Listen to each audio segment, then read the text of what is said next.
Sekali lagi kalau ada menteri atau siapapun yang menghancurkan existing usaha itu menurut saya bandit itu. Itu demi Allah Pak.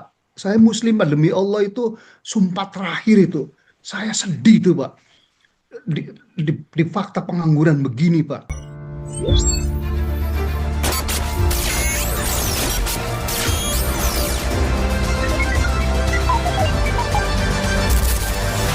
Selamat sore, sehat selalu Pak Gunawan dan Pak Prof dan Pak Darori serta Bapak Ibu semuanya. Saya langsung saja bahwa memang akhir-akhir ini kalau kita lihat Kementerian Kelautan dan Perikanan khususnya lebih cenderung untuk mengejar peningkatan PNBP, tapi ketika ada masalah cenderung tidak hadir gitu. Nah, termasuk dalam budidaya. Jadi harusnya apa insentif yang diberikan oleh pemerintah pusat yang notabene selama ini mengumpulkan PNBP untuk negara. Itu yang pertama. Yang kedua, betul apa yang dikatakan Pak Darori tadi, saya selaku Kepala Dinas Kelautan Perikanan Provinsi Nusa Tenggara Barat, Pak, bahwa ada ketimpangan yang besar sejak berlakunya Undang-Undang 1 tahun 2022 tentang HKPD. Bahwa di situ kita ini disuruh untuk mencari sumber-sumber pendapatan lain untuk memperkuat fiskal di daerah. Tapi di Undang-Undang 1 2022 justru tidak ada ruang bagi daerah untuk mendapatkan nilai tambah dari kewenangan diberikan 0 sampai 12 mil laut itu. Termasuk DBH sumber dalam perikanan pun provinsi tidak dapat apa-apa. Tapi di satu sisi, di dalam Permen KP nomor 30 tahun 2021, daerah diberi kewenangan untuk mengawasi ruang lautnya dari seluruh pelaku usaha yang ada. Pertanyaan kita, kami mengawasi pakai apa? Semua ruang laut ini pun PNBP ditarik semua sama pusat. Kami keluarkan surat izin usaha di laut, itu hanya cek kosong bagi pelaku usaha. Dan ketika ada pengeboman, mereka berteriak. Dan kami mau turun untuk mengawasi, anggaran tidak ada. Kenapa? Karena ada pendapatan yang masuk bagi daerah. Nah ini saya setuju sekali dengan apa yang disampaikan kepada Rory tadi. Kata kuncinya adalah kembalikan Undang-Undang 28 tahun 2009 tentang pajak retribusi daerah, atau paling tidak revisi Undang-Undang 1 2022 ikut mengakomodir Undang-Undang nomor 28 tahun 2009 yang lalu. Di mana di situ retribusi izin usaha di daerah ada. Yang kedua, retribusi perizinan tertentu juga dapat dilakukan. Yang ketiga, harapan kita khususnya nelayan ini Pak Komisi 4 sama termasuk Pak Prof. Kenapa kuota BBM selalu turun tiap tahun? Dan semakin sulit mereka untuk mendapatkan BBM. Karena dikasih kuota saja. Khusus nelayan kecil itu. Yang di bawah 5 GT. Ini kasihan saya lihat nelayan kita ini. Satu sisi dibatasi untuk menangkap, di sisi yang lain harus dilengkapi surat ini itu harus siupnya semua lengkap, sedangkan nelayan kecil. Kalau kita baca di Undang-Undang 23 tahun 2014 di pasal 27, huruf itu ayat paling terakhir itu, nelayan-nelayan kecil itu dikecualikan untuk mendapatkan izin. Dikecualikan mendapatkan izin. Tapi kenapa mereka susah sekali untuk mengisi BBM saja untuk kapal nelayan kecil? Ini yang kami soroti Pak. Apalagi kita memberikan subsidi ataupun insentif kepada nelayan kecil. Tetapi justru mereka sangat susah mendapatkan haknya untuk mencari mata pencarian di laut. Saya pikir mungkin banyak hal yang perlu disoroti oleh Komisi 4 terkait dengan regulasi yang berpihak pada nelayan kecil dan juga kepada para pelaku usaha perikanan. Dan kami sangat setuju pelaku usaha perikanan harus kita backup karena mereka adalah sumber daripada pertumbuhan ekonomi di daerah. Dan yang terakhir adalah terkait dengan blue economy yang disampaikan oleh Pak Prof tadi, Pak Prof Rohmi Dahuri. Blue economy ini implementasinya ada di daerah, bukan di pusat. Tapi karena implementasinya di daerah, tapi daerah tidak mendapatkan nilai tambah apapun, apakah mungkin implementasi blue economy itu bisa berjalan? pada sisi yang lain, kalau kita lihat tingkat partisipasi daerah itu semakin menurun, seperti Pak Dorori sampaikan tadi, karena tidak merasa lagi memiliki terhadap sumber daya yang dimilikinya, karena semua ditarik ke pusat. Bayangkan setiap 1 hektar ruang laut saja sudah dipungut 18.600.000 masuk PNPP. Belum lagi sekarang aturan PP yang terbaru, PP 28 2025, tentang perizinan berisiko, perizinan berusaha berbasis risiko. Sekarang air laut saja yang notabene di atas 30 meter kubik sekarang dipindahkan ke pusat. Saya kasihan pada pelaku usaha ini. Urusan air laut saja yang di atas 30 meter kubik, bayangkan, dipindahkan ke pusat sekarang. Begitu panjangnya proses perizinan. Belum lagi PKPLN-nya yang hampir memakan waktu lebih dari 6 bulan. Nah, ini mungkin perlu disoroti lagi ke depan, sehingga apa? Ini berpengaruh terhadap investasi di daerah. Karena ini menyangkut penyerapan tenaga kerja di daerah. Nah, oleh karena itu sekali lagi kami mohon kepada Pak Prof. Rohmin dan juga Pak Darori tadi sebagai bagian dari Komisi 4, kami kepada Dinas seluruh Indonesia sebenarnya suara kami sama, yaitu karena mengeluarkan izin dasar PKPLN itu, dasarnya itu adalah Perda provinsi Pak, bukan aturan dari mana-mana. Dasarnya boleh tidak orang berusaha itu Perda provinsi. Harusnya provinsi diberikan ruang dong terhadap apa yang mereka kelola sebagai kewenangannya. Itu mungkin sebagai masukan kami Pak. Terima kasih Pak Gunawan. Assalamualaikum warahmatullahi wabarakatuh. Waalaikumsalam warahmatullahi wabarakatuh, Pak Muslimin dari NTB ya. Nah, ini ada surat-surat yang masuk. Saya pikir langsung dijawab oleh Pak Darori. Jadi ini lebih banyak pertanyaan ke Pak Darori, persoalan ke undang-undang.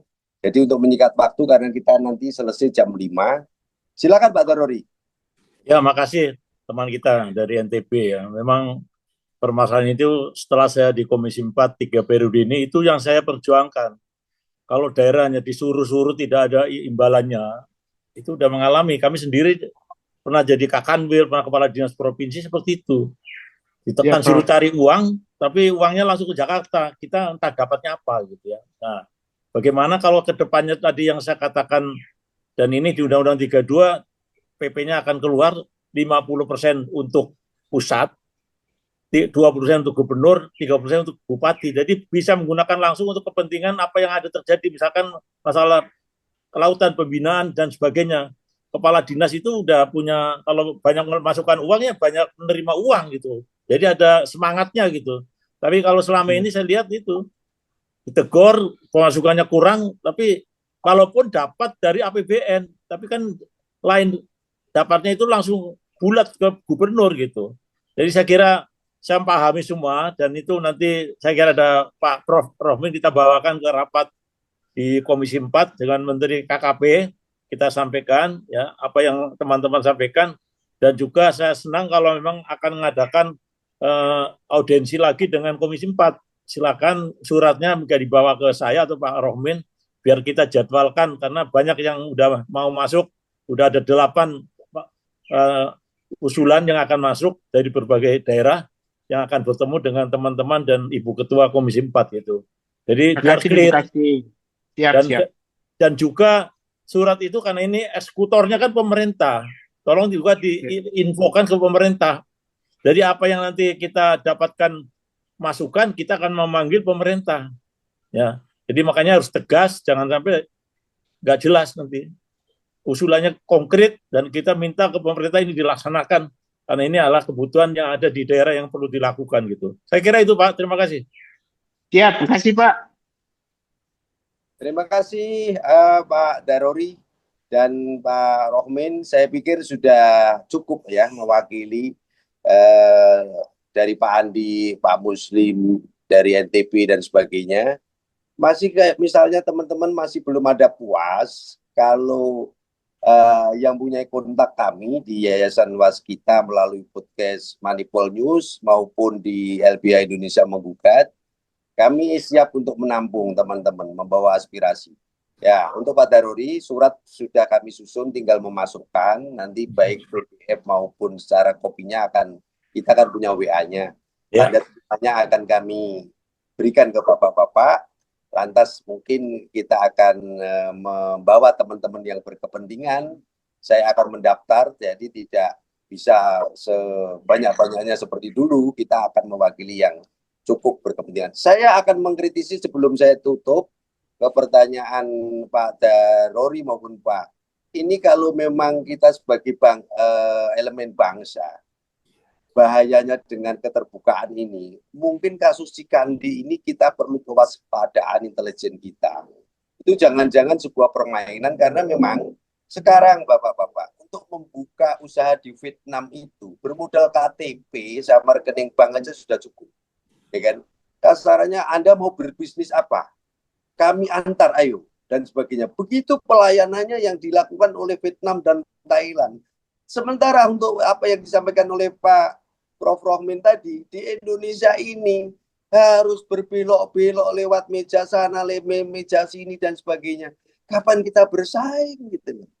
Ya, saya pikir yang akan lebih menyimpulkan nanti, ini apa yang dibawa oleh Pak Andi Tamsil ini akan saya bawa ke podcast, kalau mungkin akan saya angkat. Inilah, kita perlu adanya ideologi bangsa yang jelas.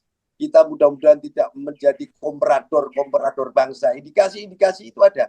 Kalau kita ingat pidato Prabowo pada kasus kerusuhan itu, ada upaya makar, ada upaya teroris dan sebagainya. Kalau ketahanan pangan kita dihajar lewat udang, habis kita.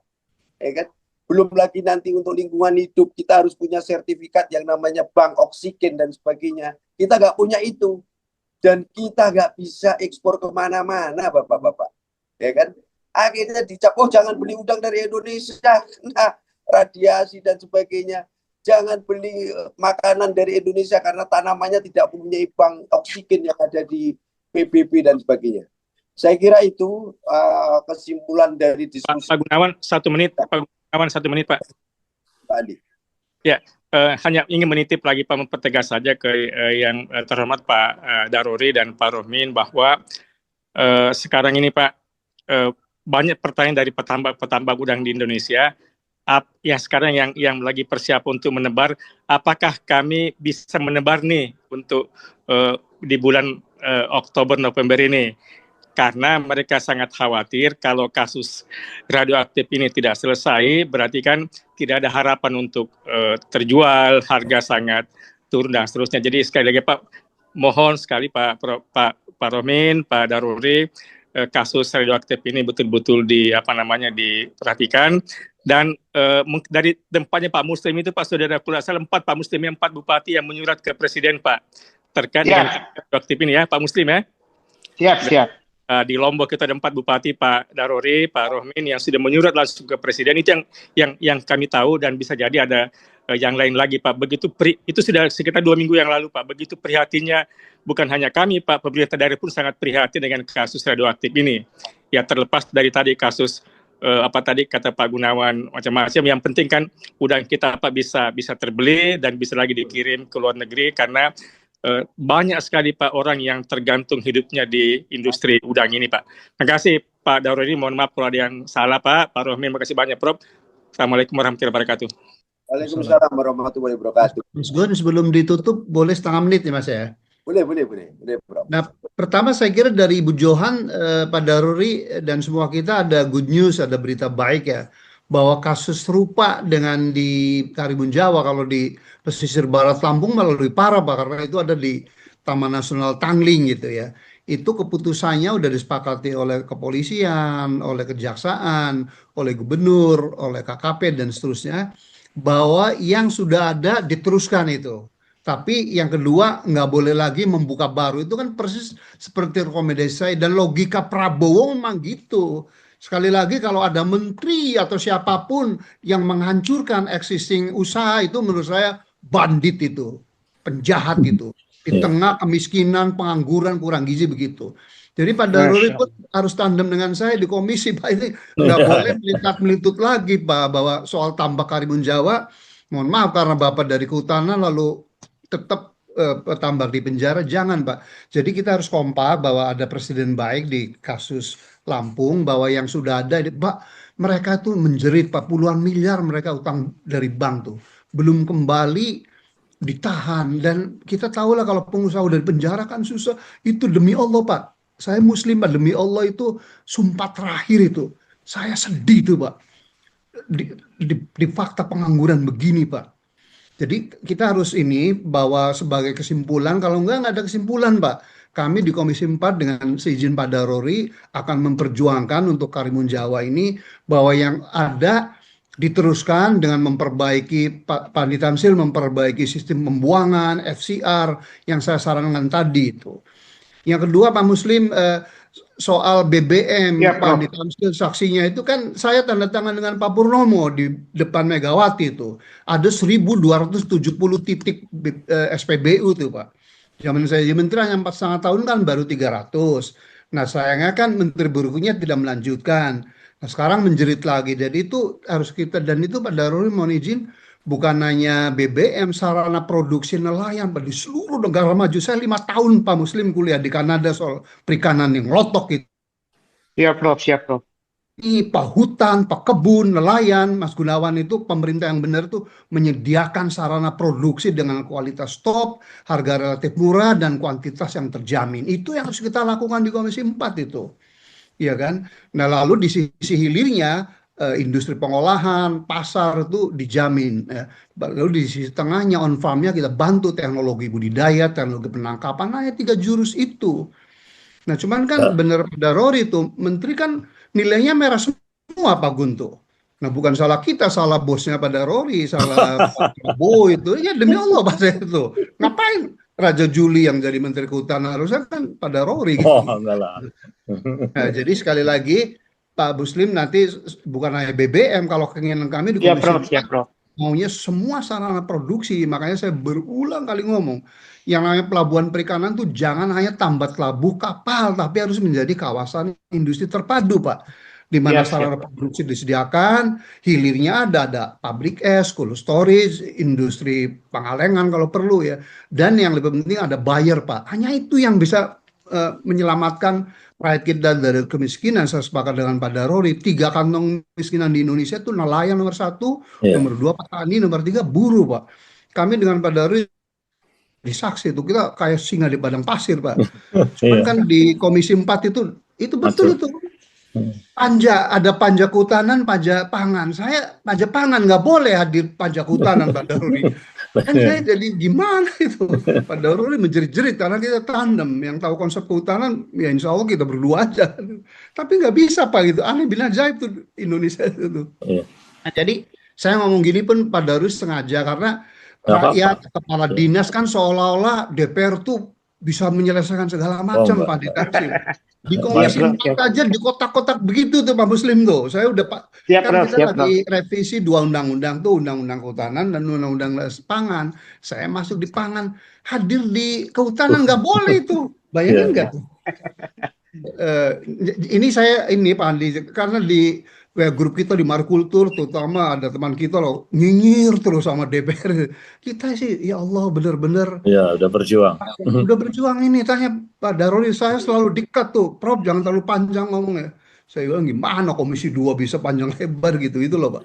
Tapi saya nggak akan takut sama siapapun, hanya takut kepada Allah. Cuman kondisinya begitu Pak. Terbatas. Kemudian terakhir gitu, saya nanti akan dukung Pak Daruri, benar itu Pak. Harusnya PNBP itu jangan dinikmati oleh si pusat Pak. Dulu zaman saya tidak bermaksud narsis Pak. Zaman saya dulu illegal fishing itu efektif karena saya ngomong di sidang kabinet. Waktu itu Panglima TNI-nya Pak Hendri Hartono. Jadi kalau nangkap kapal ikan dijual jangan langsung APBN 50% itu dibagi tuh untuk yang efektif Pak. Yang gajinya tinggi kan Pak Muslim hanya brigjen ke atas tuh, kolonel ke bawah kan angkatan laut rendah-rendah tuh. Jadi kalau nangkap itu nggak dapat insentif ekonomi, ya udahlah cincai itu damai-damai di laut Pak, gitu. Nah jadi masalahnya kita tuh gitu Pak Daruri itu orang yang capable, orang yang kompeten, orang yang baik, nggak punya power, orang yang mohon maaf kurang baik punya power gitu aja. Kita gergetan.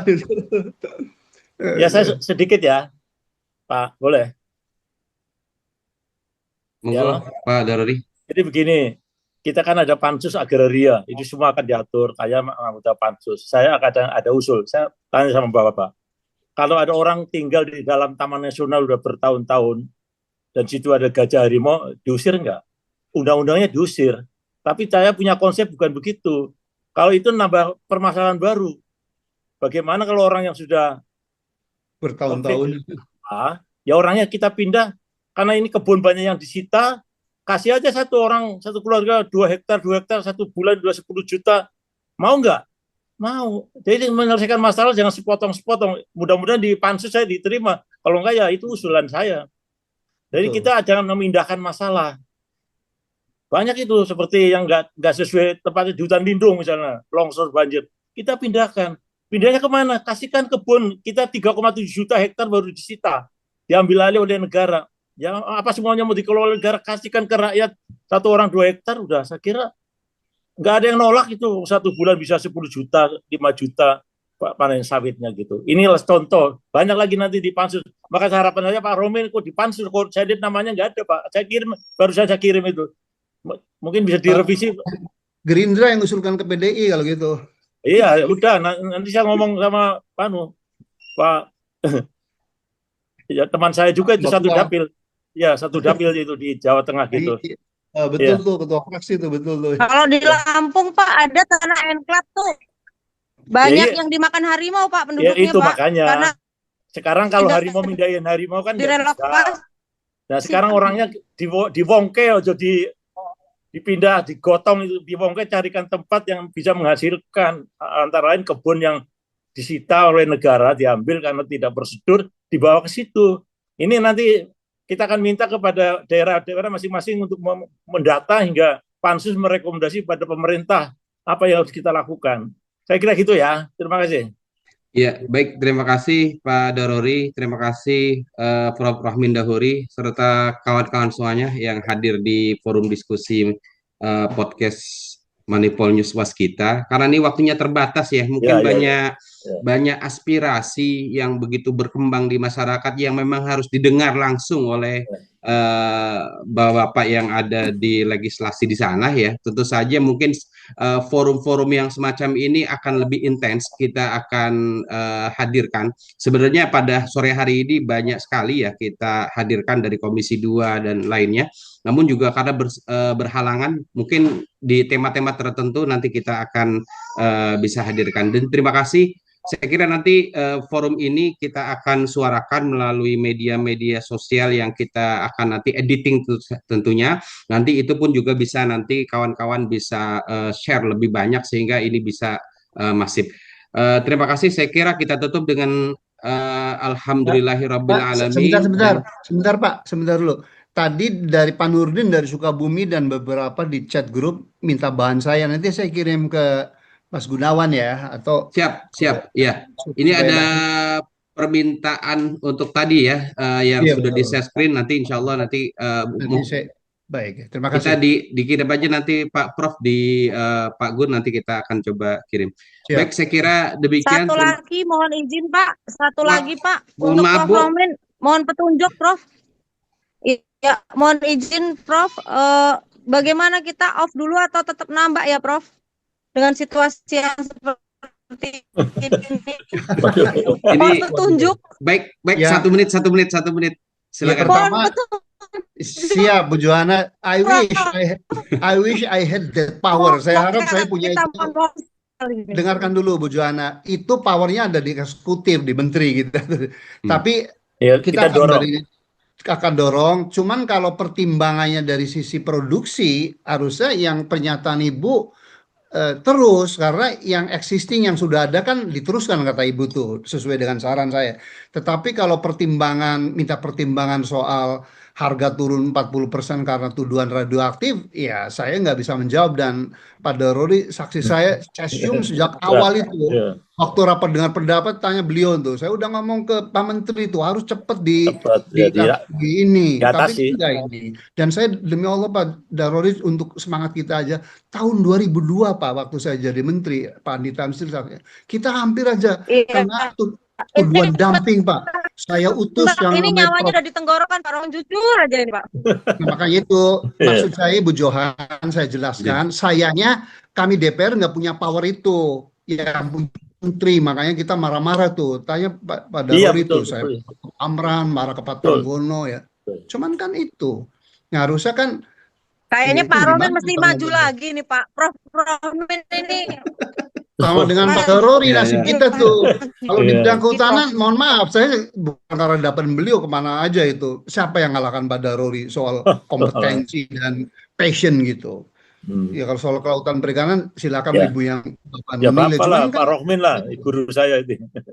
ya, kan begitu. Jadi Bu, kalau bertanya soal produksi diteruskan karena kita insya Allah dengan kasus Lampung Pak di Tamsil ya, insya Allah saya dengan Pak Daruri kompak di Kompak, Komisi ya. 4 bahwa untuk Karimun Jawa yang sudah ada diteruskan supaya bisa mengembalikan kredit. Lalu yang di penjara pun Pak Daruri harusnya gitu ya. Kalau melihat pidato Pak Prabowo itu bagaimana menciptakan job creation, mengentaskan kemiskinan, ekspor, ya harusnya dimaafkan gitu. Tetapi jangan buka lagi.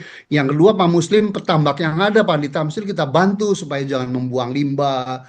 Dan Pak Daruri mohon izin ya, Ya. limbah tambak itu organik Pak, saya guru besar di bidang kualitas air juga Pak gitu.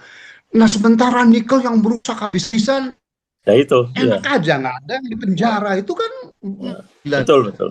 Itu yang menurut saya itu kita tuh, Nggak saya adil. terus terang Pak Daruri nggak adil tuh, itu gak stres tuh saya tuh gimana sih Iya. orang-orang nih nikel yang begitu destruktif itu Oh, no, betul. wah, Lewat terus. lewat terus betul. Jadi Pak Daruri mohon izin kita Iya.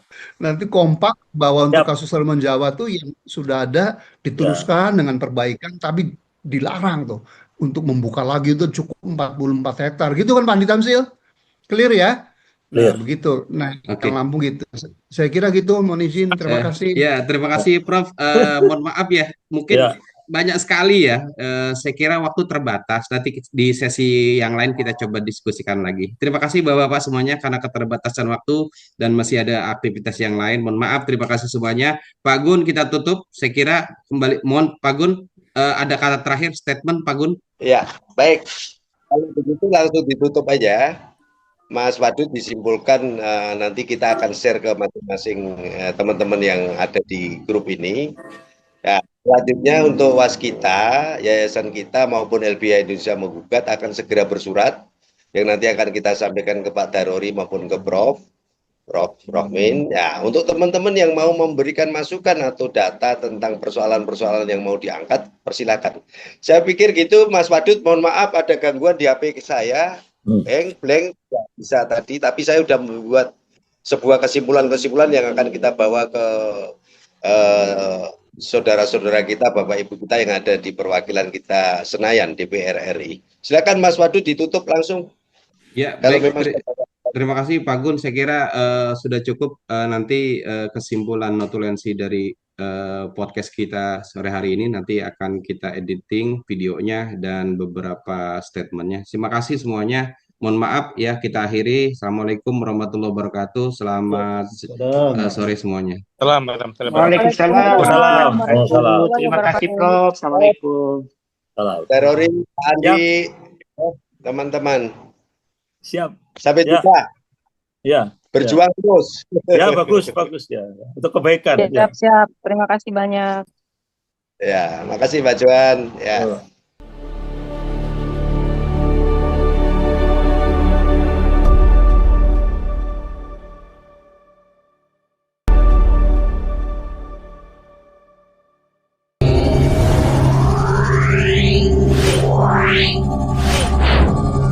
Wow.